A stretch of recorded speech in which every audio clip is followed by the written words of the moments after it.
Olá,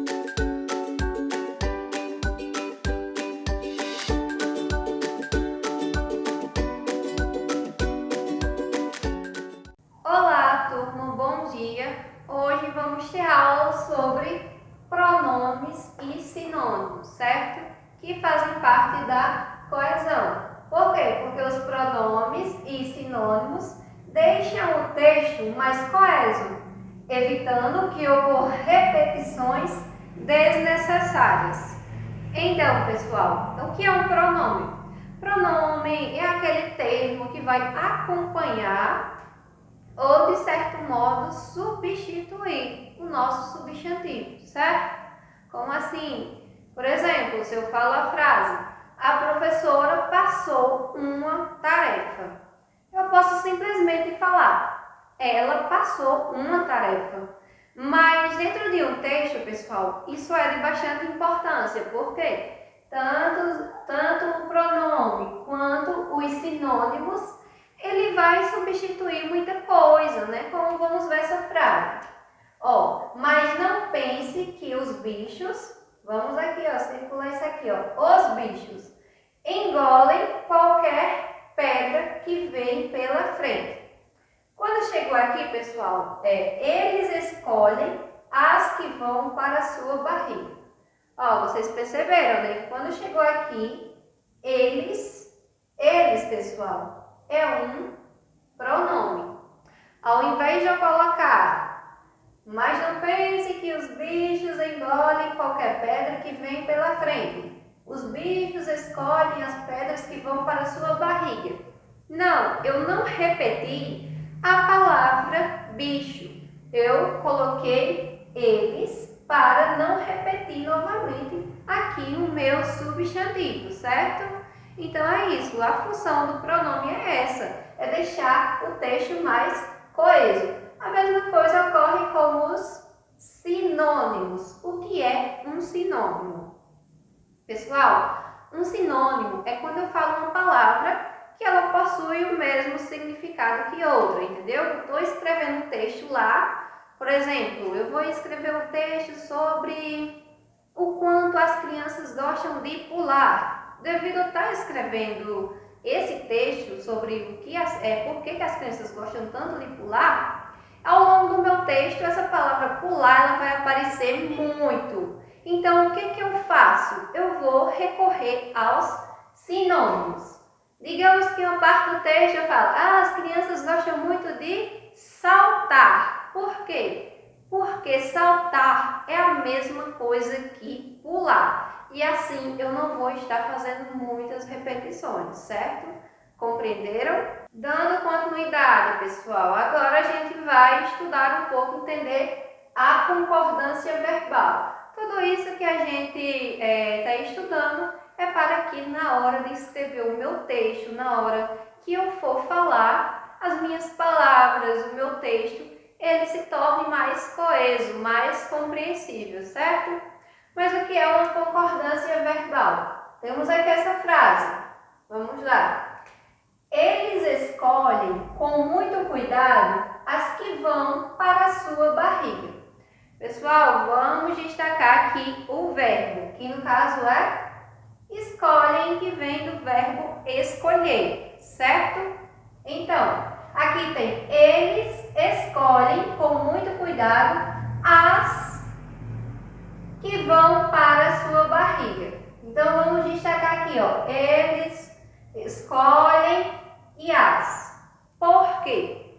Porque se lá no início eu falei eles, eu não poderia dizer eles escolhem. Por quê? Porque eles eu sei que é mais que um animal, certo? Então, eu tenho que falar eles escolhem. Ou seja, o verbo ele vai concordar com número e pessoa, com a palavra que representa o agente da ação. Então, pessoal, como a gente já estudou esse texto, sabemos que eles estão se referindo aos animais. Então, eu tenho que concordar. Eu não posso falar uma coisa no início que é eles, que é o plural, mais que um, e aqui eu colocar escolhe, que é só um. Eu tenho que falar escolhem. E aqui, ó, eles escolhem com muito cuidado as que vão. Essa palavra vão também está concordando com as. Por quê? As que vai, não, as que vai não, porque as que vai, não está dando certo, não está ficando coeso. Então, pessoal, concordância verbal é isso. Tem que ter um acordo para que seu texto fique organizado, certo? Então, se eu falo assim, eu e os meus colegas vamos para a sorveteria. Eu não posso falar desse jeito.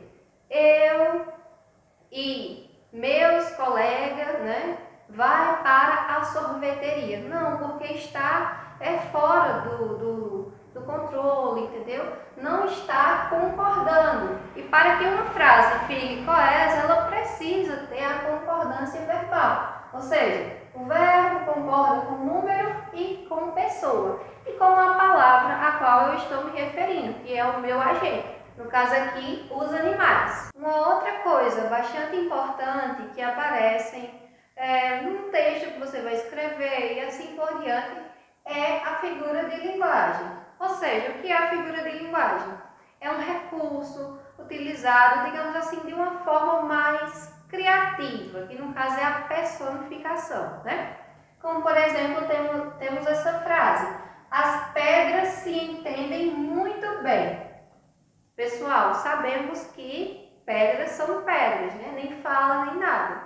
Mas o que ocorre aqui? É uma figura de linguagem, ou seja, está personificando as pedras, certo? Então, aqui essa parte, as pedras se entendem muito bem, essa parte se entende é uma personificação.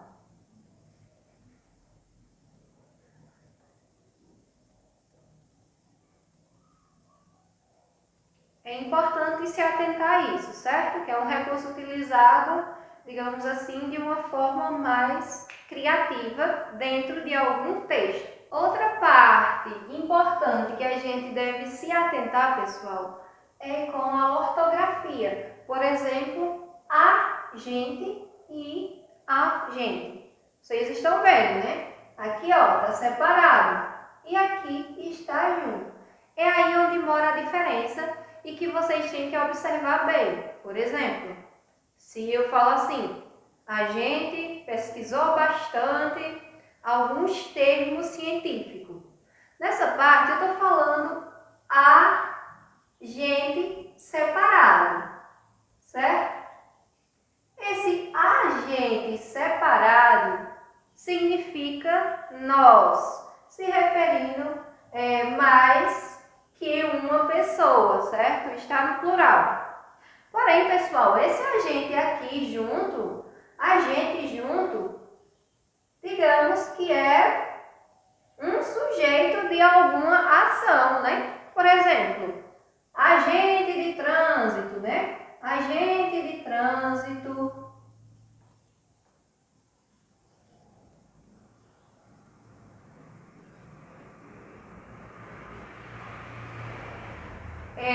Agente de Edemias, agente se referindo àquele que é um profissional que faz tipo um papel de detetive e assim por diante. Tem vários significados. Porém, vocês têm que se atentar a isso. Vocês não podem escrever agente junto pensando que é esse agente se referindo a mais de uma pessoa, certo? Faz parte da ortografia e vocês têm que se atentar a isso na hora de escrever. O próximo passo da aula é sobre pontuação, travessão e parênteses. Pessoal, é uma informação muito importante, ou seja, porque o travessão e o parêntese, ele pode desempenhar uma mesma função em um texto. Como assim? Então, temos aqui o exemplo. A mumificação feita no Egito, país da África. Vocês perceberam, né, que aqui eu utilizei outra versão, ó. Ele está presente aqui. E aqui embaixo a mesma frase.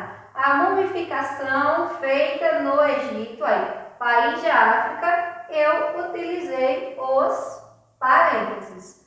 Ou seja, Eles podem determinar a mesma função. E por fim, pessoal, da nossa aula, vamos ver um pouco a respeito das conjunções de causa.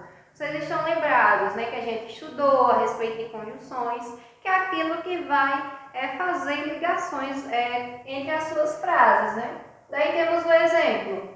Como você leu o artigo, sabe o que é mumificação natural. Aqui embaixo tem. Já que você leu o artigo, sabe o que é mumificação natural. Daqui vamos identificar a conjunção de causa, né?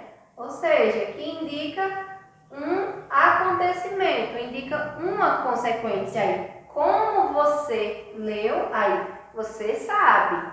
Quer dizer que já que você leu, aí você sabe. É uma conjunção de causa, ou seja, é aquela conjunção que vai surtir o efeito, vai ter uma consequência, certo?